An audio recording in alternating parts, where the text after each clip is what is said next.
ಈ ಸಮುದ್ರ ನೋಡಿದ ತಕ್ಷಣ ನಿಮ್ಗೊಂದು ಮಾತು ಹೇಳ್ಬೇಕು ಅನ್ನಿಸ್ತು. ಅದೇನಂದ್ರೆ ಒಬ್ಬ ಬಲೆಗಾರ ಸಮುದ್ರಕ್ಕೆ ಒಂದು ಬಲೆನೇ ಎಸೆದಿರ್ತಾನೆ.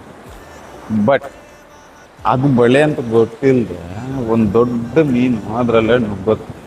ಅದನ್ನು ಹಿಂಬಾಲಿಸ್ಬೇಕಂತೇಳಿ ಒಂದು 2-3 ಮೀನುಗಳು ಅದರನ್ನ ಬೆನ್ನಟ್ಟುತ್ತೆ. ಇನ್ನು ಸಾವಿರಾರು ಮೀನುಗಳು ಒಂದು 5-6 ಮೀನುಗಳು ನೋಡಿ ಅದು ಬಾಲನ್ನು ಹಿಂಬಾಲಿಸ್ಕೊಂಡು ಅಲ್ಲಿ ಸಾವಿರಾರು ಮೀನುಗಳು ಅದ್ರ ಹಿಂದ್ಗಡೆ ಹೋಗುತ್ತೆ.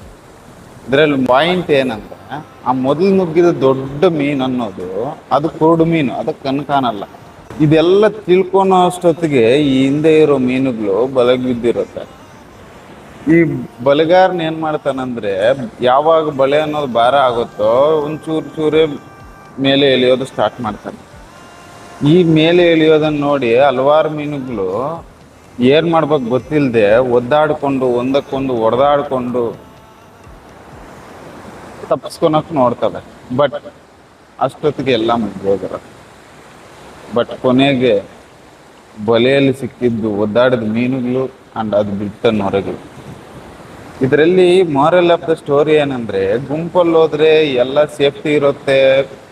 ಒಬ್ಬರು ನಿಮ್ಮ ಹಿಂಬಾಲಿಸ್ಕೊಂಡು ಹೋದ್ರೆ ಅದರಲ್ಲಿ ಇದು ಮಾಡೋದು ಸಕ್ಸಸ್ ಆಗೋದು ತುಂಬಾ ಜಾಸ್ತಿ ಇರುತ್ತೆ ಅಂತೇಳಿ ಎಲ್ಲ ಜನ ಒಬ್ಬರು ಹಿಂದ್ಗಡೆನೂ ಓಡ್ತಾ ಇರ್ತಾರೆ.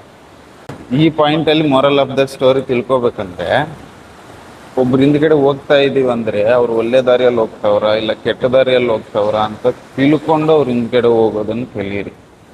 ಇಲ್ಲ ನಿಮ್ಗಂತೂ ಬೇರೆ ಯಾವ್ದಾದ್ರು ಒಂದು ಪಾಯಿಂಟ್ ಆಫ್ ವ್ಯೂ ಅಲ್ಲಿ ಇಲ್ಲ ನಿಮ್ಗೆ ಇದು ನಾನು ಮಾಡಬಲ್ಲೆ ಇದು ಅಂತ ಇಲ್ಲ ಇದನ್ನು ಹೆಂಗಾದ್ರೂ ಇಲ್ಲಿ ಸಾಧಿಸ್ಬೇಕಂತಿದ್ರೆ ಅಂಥದ್ರಲ್ಲಿ ನೀವು ಯಾರನ್ನೂ ನಂಬದೆ ನೀವೇ ಕಷ್ಟ ಬಿದ್ದು ನೀವೇ ಹೋಗಿ ಸಕ್ಸಸ್ ಆಗೋದು ಬೆಸ್ಟ್.